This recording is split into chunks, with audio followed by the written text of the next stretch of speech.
Hi friends, మా పిల్లలు అయితే ఆమ్లెట్ వేసి ఇవ్వమన్నారండి. కానీ కొంచెం డిఫరెంట్గా కొత్తగా ఉండాలన్నారు. అందుకే ఈ విధంగా ట్రై చేస్తున్నాను. ఒక బౌల్లో 2 ఎగ్స్ని పగలగొట్టి వేసుకుని అందులో కొద్దిగా సాల్ట్, మిరియాల పొడి యాడ్ చేసి బాగా మిక్స్ చేసి పక్కన పెట్టుకున్నానండి. ఇప్పుడు స్టవ్ వెలిగించి స్టవ్ మీద తవ పెట్టుకొని తవ వేడెక్కిన తర్వాత కొద్దిగా ఆయిల్ వేసి దాని మీద కట్ చేసిన క్యాప్సికమ్ ముక్కల్ని ఈ విధంగా అయితే పెట్టుకున్నానండి. ఇప్పుడు వీటిని లైట్గా ఒక సైడ్ కాలనివ్వాలండి.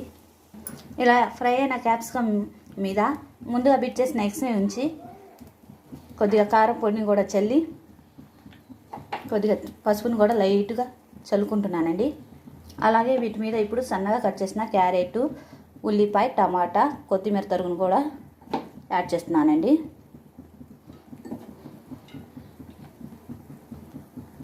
పైనుండి కొద్దిగా ఆయిల్ అప్లై చేసి మూత పెట్టి లో ఫ్లేమ్ మీద 5 మినిట్స్ కుక్ చేసుకోవాలండి.